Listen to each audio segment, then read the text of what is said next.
Hi, everybody. My name is Stefan Molyneux. I'm the host of Free Domain Radio. This is the truth about Obamacare. Oh, my goodness. What a challenging rollout this has been, as we would say in the IT world. So I've attempted to go out and get just the facts so that you can make an informed decision about the laws and the implementation and come to your own conclusions about what is going on.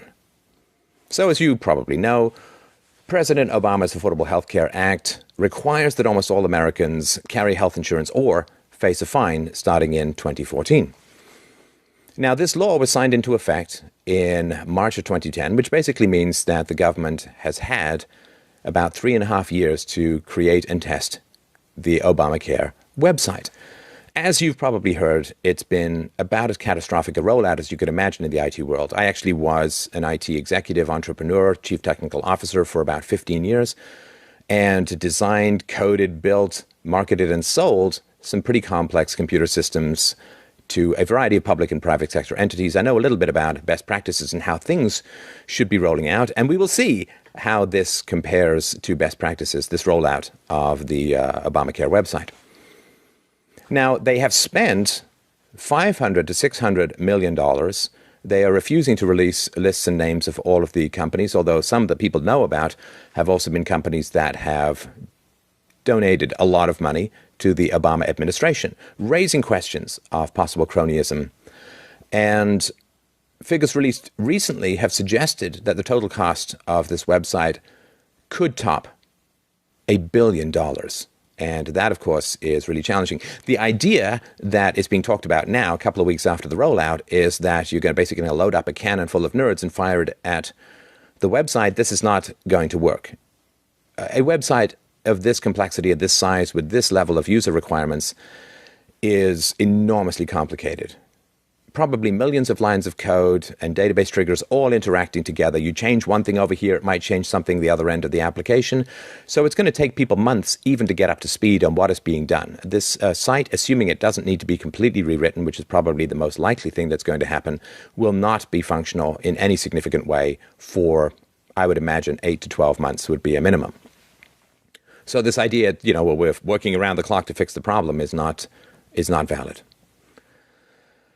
Now, contractors assured a congressional committee on September 10th that they and their computer systems and the entire online federal healthcare marketplace was ready to enroll millions of Americans. Now, there were some quality managers who said this is not ready for prime time yet. They were largely shouted down.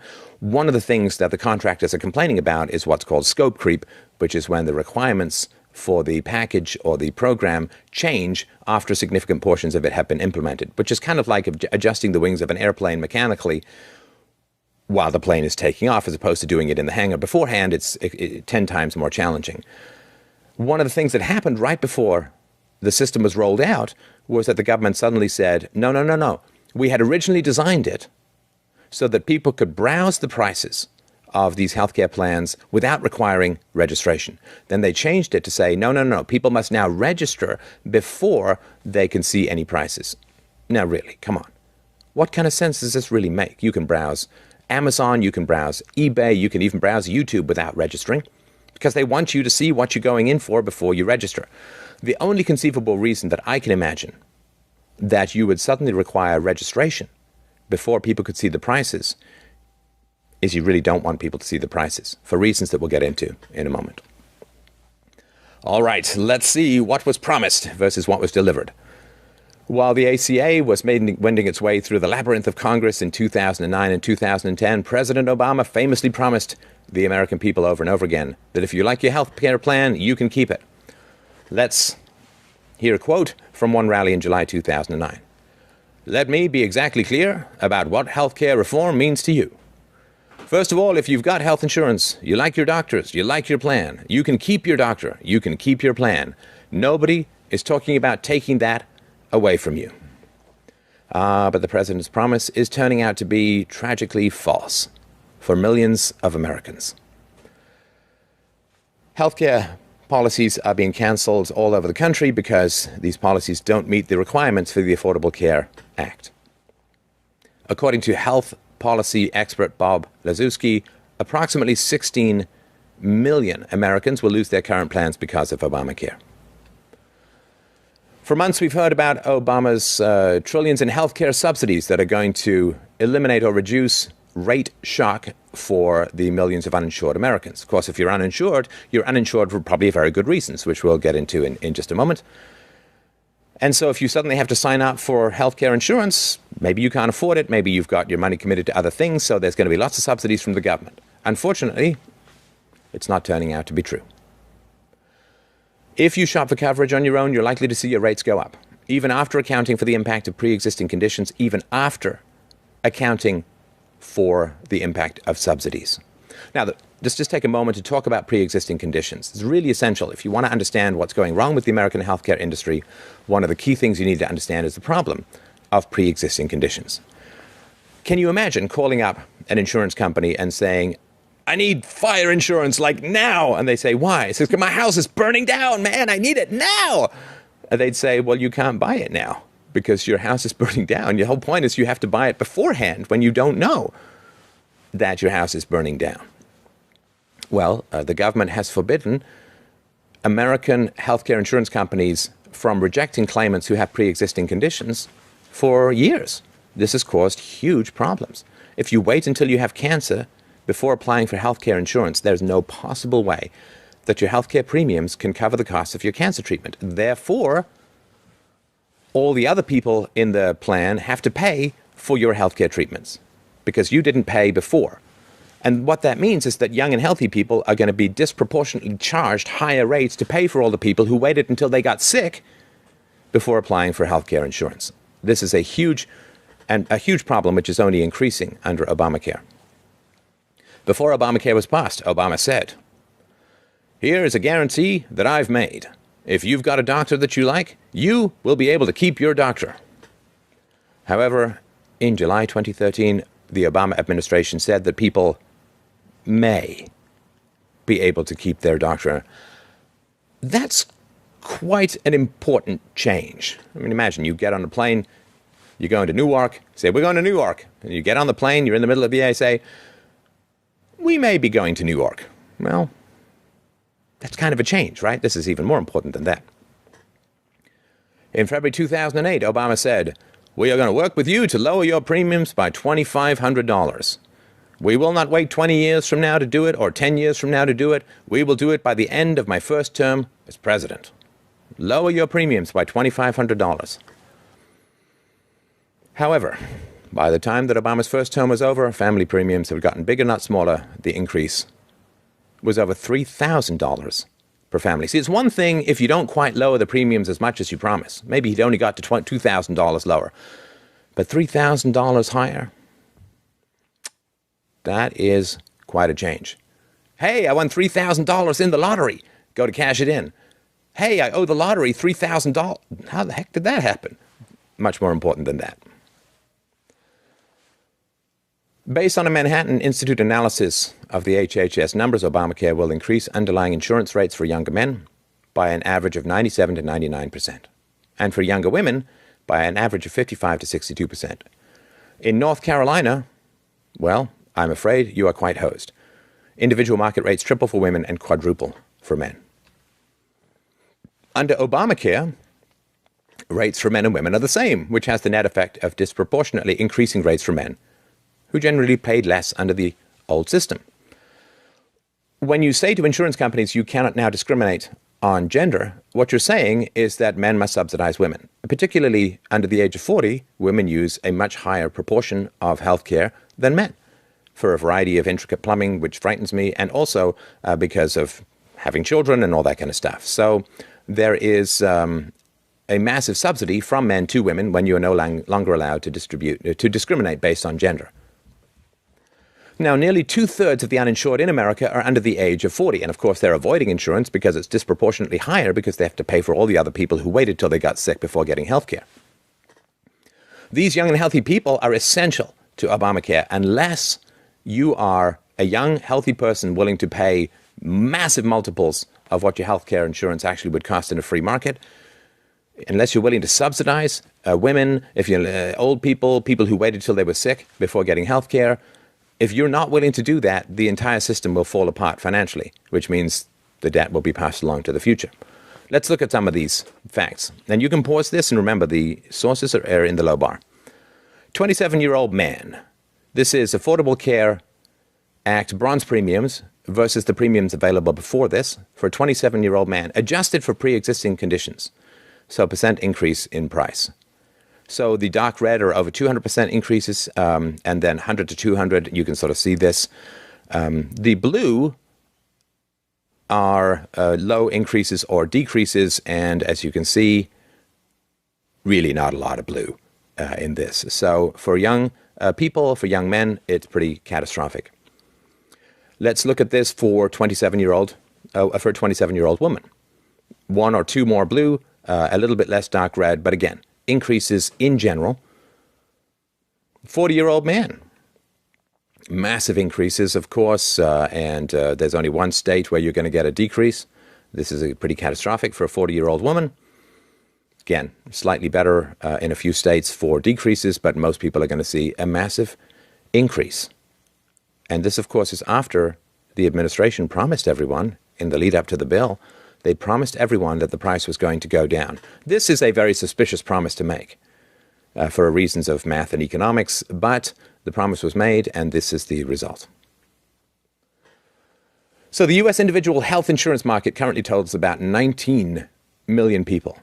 Because the Obama administration's regulations on grandfathering existing plans were so stringent, about 85% of these, or about 60 million, are not grandfathered and must comply with Obamacare at their next renewal. This is very significant. You will not be able to keep your existing plan for the vast majority of Americans. And the Obamacare rules are very complex. So, for example, if you had an individual plan in March of 2010, when the law was passed, and you only increased the deductible from $1,000 to $1,500 in the years since, your plan has lost its grandfathered status and will no longer be available to you when it would have renewed in 2014. The moment you touch your plan, it is no longer grandfathered in. 16 million people are now receiving letters. I mean, not all 16 at the same time, but they're receiving letters from their carriers saying they're losing their current coverage and must re-enroll in order to avoid a break in coverage and comply with the new healthcare law's benefit mandates. The vast majority by January the 1st. And most of the people are going to see some very significant rate increases because the healthcare law is covering a lot of people who are quite ill. Now, these people should get healthcare. I'm a big fan of sick people getting healthcare. But the reality is that it is going to raise costs for everyone, particularly people who aren't yet sick. So Kaiser Health News recently called up a few insurers around the country and found that hundreds of thousands of Americans have already received cancellation notices for their existing policies. Quote, the cancellation notices, which began arriving in August, have shocked many consumers in light of President Barack Obama's promise that people could keep their plans if they liked them, according to representatives and reporters. So here's a quote. Florida Blue, for example, is terminating about 300,000 policies, about 80% of its individual policies in the state. Kaiser Permanente in California has sent notices to 160,000 people, about half its individual business in the state. Insurer Highmark in Pittsburgh is dropping about 20% of its individual market customers, while Independence Blue Cross, the major insurer in Philadelphia, is dropping about 45%. This is according to the Kaiser report. Blue Shield of California sent roughly 119,000 cancellation notices out in mid-September, about 60% of its individual business. About two-thirds of those policyholders will see rate increases in their new policies. This would be completely illegal in the private sector to make commitments and promises to customers and then have the exact opposite happen. So Kathy Christoph of CBS Money Watch relates her own experience of seeing a 67% spike in her premiums for a worse policy than she had before. So this is what she said. She said, the promise that you could keep your old policy if you liked has proved illusory. My insurer, Kaiser Permanente, informed me in a glossy booklet that at midnight on December 31st, ooh, doesn't that sound kind of chilling? Sounds like the beginning of a horror movie. I guess it is. At midnight on December 31st, we will discontinue your current plan because it will not meet the requirements of the Affordable Care Act. My premium, the letter added, would go from $209 a month to $348 a month, a 66.5% increase. That will cost almost $1,700 annually. What made my plan too substandard to survive under Obamacare? Well, it did not provide maternity benefits. I am 53 years old. I figure pregnancy would require an act of God. Incidentally, maternity benefits will be covered on men's policies too. Let's hope medical science comes a long way so you guys can use those benefits. My policy also did not cover substance abuse treatments or psychiatric care. Okay, so when the government gets involved, very briefly, when the government gets involved in policies, in other words, when the government gets to dictate what has to be covered in healthcare plans, then everybody who's got requirements for healthcare wants everyone else to subsidize their healthcare. It's natural. I mean, it's human nature. So women want other people to subsidize the costs of maternity benefits and so on, right? Of course they do. Because if everyone else pays for it, then you pay less. But requiring 70-year-old men to cover maternity benefits, of course, is ridiculous. It's unfair. It's unjust. And it's kind of predatory. And also people who have more obscure ailments want those ailments to be forced on everyone else. So everyone else has to pay for those ailments and they have to pay proportionately less. And this is one of the reasons why these healthcare plans have to cover more and more stuff to the point where they just become ridiculously expensive. And this is another reason why healthcare is so expensive in the United States. She continues to say, meanwhile, the things that mattered to me, that I would be able to limit my out-of-pocket costs if I had a catastrophic ailment, got worse under my new Obamacare policy. My policy, which has always paid 100% of the cost of annual checkups, had a $5,000 annual deductible for sick visits and hospital stays. And this you see quite continuously in the Obamacare mandates, that you have enormously high deductibles.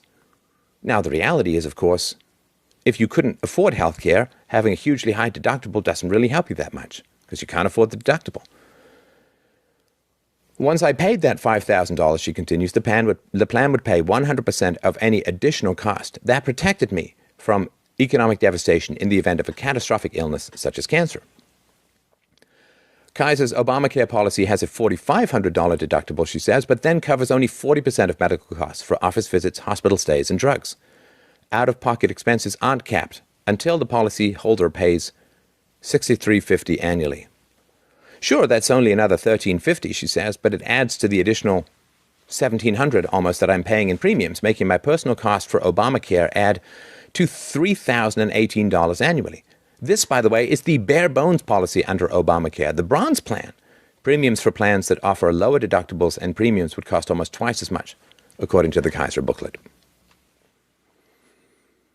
The law is incomprehensible.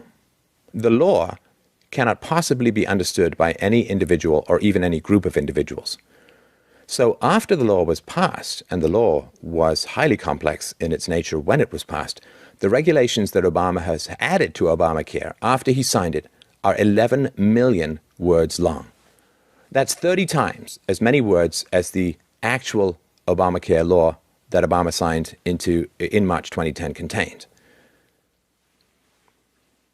Now, because Obama added these 11 million words without approval from Congress, his actions are actually illegal. And there's a lot of illegality in Obamacare, which we'll get to in a few minutes. Exemptions. Now, after Obamacare was passed, the unions that supported its passage requested and received special exemptions from the law. So within months after Obamacare was passed, Obama gave some organizations an exemption from some of the requirements of Obamacare. As time went on, more than 1,300 organizations received these exemptions. Now, these exemptions are illegal for two reasons. Number one, Obama granted these exemptions without approval from Congress. Congress passed the law, Congress is responsible for the law, and the law cannot be modified without congressional approval, but Obama bypassed Congress and simply granted extensions, probably written in lipstick on the back of a napkin. And also the Constitution requires the law to treat everyone the same. And so granting exemptions from Obamacare is anti-constitutional. It's unconstitutional. To add to the tasty frappe of political hypocrisy, after Obamacare was passed, politicians who voted for it asked for special exemptions for their own districts. So Obamacare is partly paid for by a medical device tax. Now, in case you were confused about this, medical devices don't in fact pay tax. Therefore, consumers will pay that tax. It is a tax on consumers. All taxes on objects are taxes on consumers, just like all taxes on corporations are taxes on employees. So some medical device manufacturers have announced plans to lay off employees, including Welch Allyn, 275 planned layoffs, Stryker, over 1,100 planned layoffs, and Medtronic, 1,000 planned layoffs. In December 2012, Al Franken, Elizabeth Warren, John Kerry, and 15 other Democrats who supported the passage of Obamacare wrote a letter to Harry Reid, asking him to delay the tax on medical devices, claiming that the tax would hurt job creation in their districts. Other districts, apparently, be damned. Politicians who voted for Obamacare wanted an additional exemption for themselves and their staff after it was passed. In 2013, members of Congress and their staff complained that Obamacare was going to cost them a lot of money and said that this would likely cause a brain drain among their staff because it's too expensive to implement for Congress. Because remember, Congress doesn't have that much money, right? In response to this, Obama made changes to Obamacare so that these things would not happen. However, Obama's actions were illegal because he made these changes without Congress voting on them first, because, of course, you would not want the public spectacle of Congress voting to exempt itself from a law that Congress passed on everyone else. My good friends in Massachusetts. The people of Massachusetts were huge supporters of both Obamacare and President Obama, voting for him, of course, twice in both elections. But even they eventually ended up asking for their own special exemption from Obamacare. And in August 2013, Obama gave an Obamacare waiver to an entire state, the state of Massachusetts, who had voted for him and, through polls, was reported to enthusiastically support Obamacare, but for everybody else.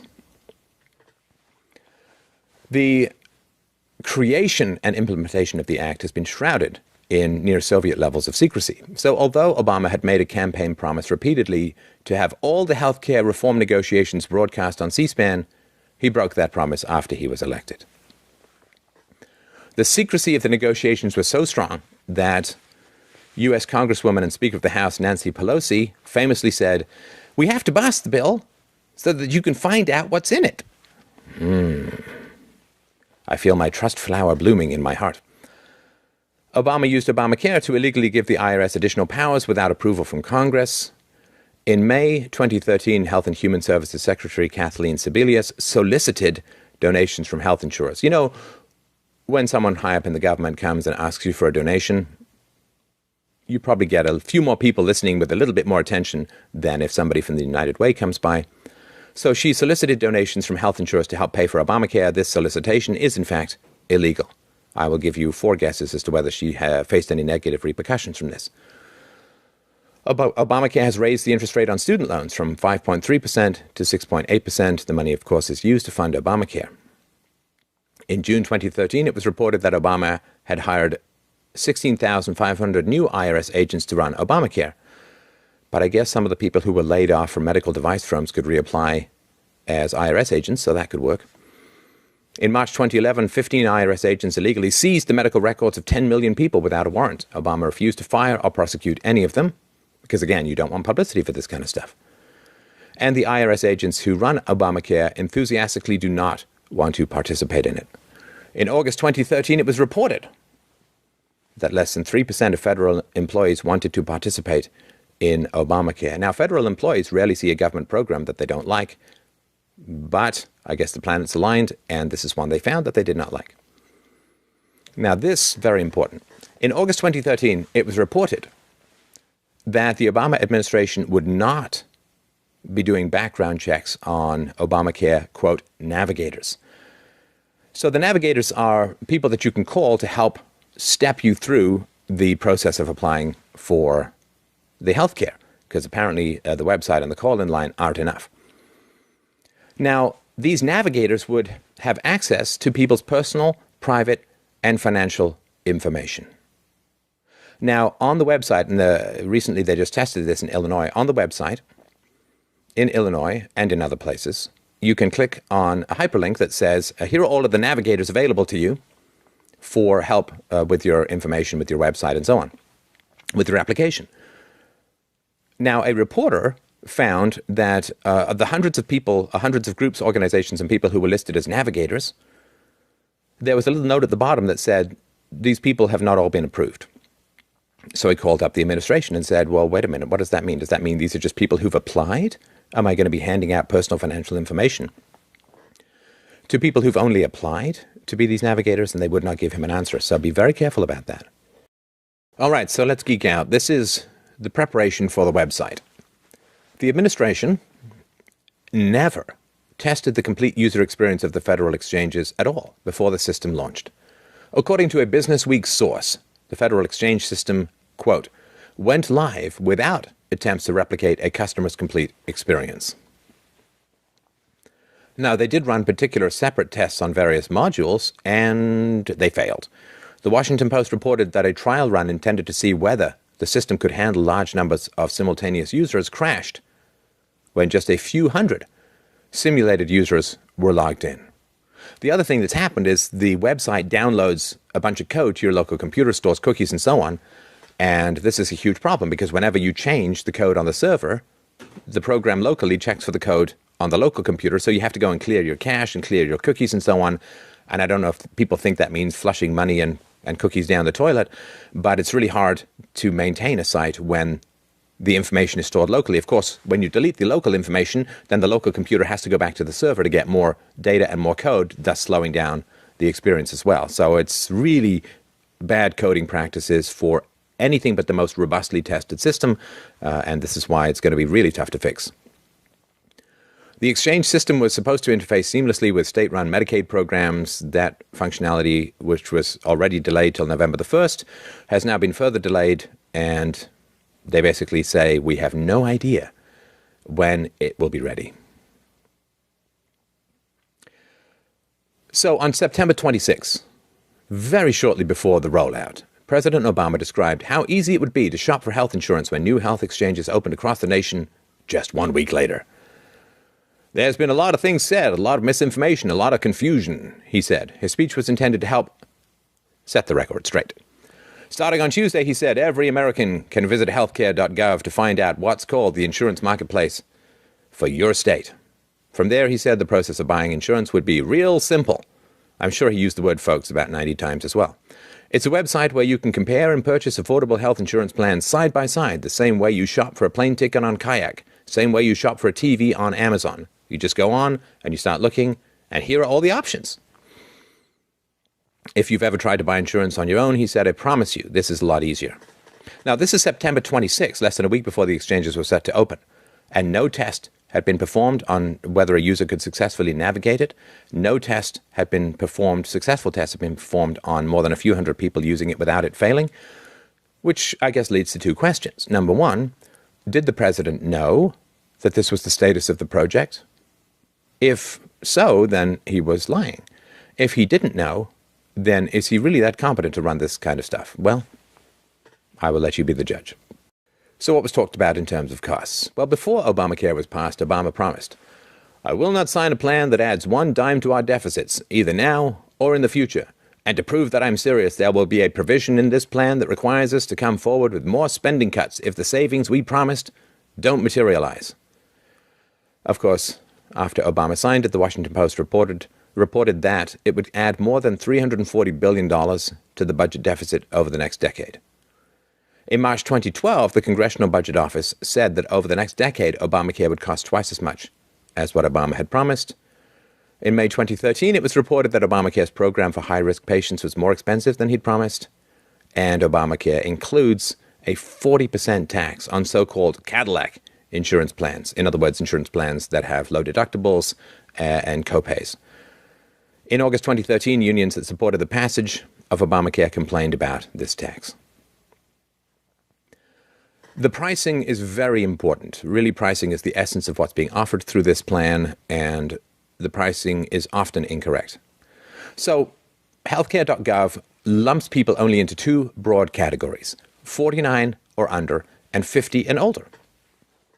Now, prices for everyone in the 49 or under group are based on what a 27-year-old would pay. Well, that's quite a bit lower than 40. In the 50 or older group, prices are based on what a 50-year-old would pay. This, of course, is outright deception. So, for 49 or under, they're artificially slanting the cost low, by telling you what a 27-year-old would pay. In 50 or older, they're artificially slanting the costs low by telling you what a 50-year-old would pay. This is not what you're going to actually get when you apply for the insurance. So CBS News ran the numbers for a 48-year-old in Charlotte, North Carolina, who was ineligible for subsidies. According to Healthcare Gov, she would pay $231 a month. But the actual plan on Blue Cross and Blue Shield of North Carolina's website costs $360, which is more than 50% higher. A 62-year-old in Charlotte looking for the same basic plan would get a price estimate on the healthcare.gov website of $394. The actual price is $634, 61% higher. Industry executives that CBS News spoke to could not believe that the government is providing these estimates, which they said were useless and could easily mislead consumers. They also said that the website repeatedly states that actual prices could be lower, but it makes no mention that they could be higher. Astonishingly deceptive. And again, if you tried this as a private insurer, terrible things would result. In September 2013, this is how ridiculous privacy concerns have become in America. It was reported that Obamacare requires doctors to ask patients personal questions about their sex lives and to put their answers into an electronic database. Doctors who avoid doing this will be penalized. A cardiologist was interviewed and said, "I have no idea why I would need any of this information, and it's frankly offensive to ask my patients." The Obama administration, when this was raised as a privacy issue, said that patients who wished to keep their information out of the electronic database should pay in cash. Obamacare also hits married couples with an annual tax of up to $11,000 for being married instead of single. Now, of course, in front of the U.S. Supreme Court, the Obama administration argued that Obamacare is a tax. According to the Obamacare calculator, Obamacare places an annual tax on married couples for being married instead of single, and it depends on a wide variety of factors, but there is a significant penalty for marriage, which is really not very good. Now, the source code for the Obamacare website states, quote, "You have no reasonable expectation of privacy regarding any communication or data transiting or stored on this information system. At any time and for any lawful government purpose, the government may monitor, intercept, and search and seize any communication or data transiting or stored in this information system. Any communication or data transiting or stored on this information system may be disclosed or used for any lawful government purpose." Now, after the NSA revelations, lawful government purpose means we have the data, we'll use the data. What's interesting and really quite deceptive and tragic is that this information is buried in the source code of the website. In other words, it is not displayed to the end user unless you right-click and say View Source and scan through all the garbage to find this. This is literally like printing the warning labels for cigarettes on the inside of the cigarette paper, or writing it in a prescription bottle on the inside of the bottle in invisible ink and saying, well, no, under certain lights, under a full moon, you can see it. This is really deceptive as well. Legitimate shopping websites, such as Amazon, you're allowed to browse merchandise without having to enter your personal information. In order to look at any insurance plans, you have to put in your name, social security number, and other personal information. And you can call up these navigators who may be felons or who knows who, right? Not vetted, not background checked, not validated. This is really catastrophic, and healthcare information and financial information is incredibly sensitive and personal. People now are going to have their sex life information broadcast across the world in this way. Now, as you probably heard, of course, Obamacare only kicks in at 30 hours or more a week, so this has encouraged employers to switch their employees from full-time to part-time. The New York Times reported that Obamacare sharply penalizes full-time employment in favor of part-time employment. In response to the employer mandate for Obamacare, some restaurants have announced plans to switch some of their employees from full-time to part-time. I actually went to a website, and it's linked below. You can browse all of the restaurants, the businesses, the universities, and so on that have all dropped people down to part-time. The 40-hour work week is kind of the basis and the bedrock of the middle class. And once you start chipping away at that, you create the increasing donut hole where the middle class used to be. That adds a lot to political instability and economic instability in the West. So this, again, is pretty tragic. Thank you very much for your time and attention during this presentation. My name is Stefan Molyneux. I'm the host of Free Domain Radio. It's the #1 philosophy show on the internet. I hope that you will check it out at freedomainradio.com. You can also help donate to spread this information, fdrurl.com/donate. Please remember to subscribe. We will be talking more about this issue as time goes forward. Thank you once again for watching and listening.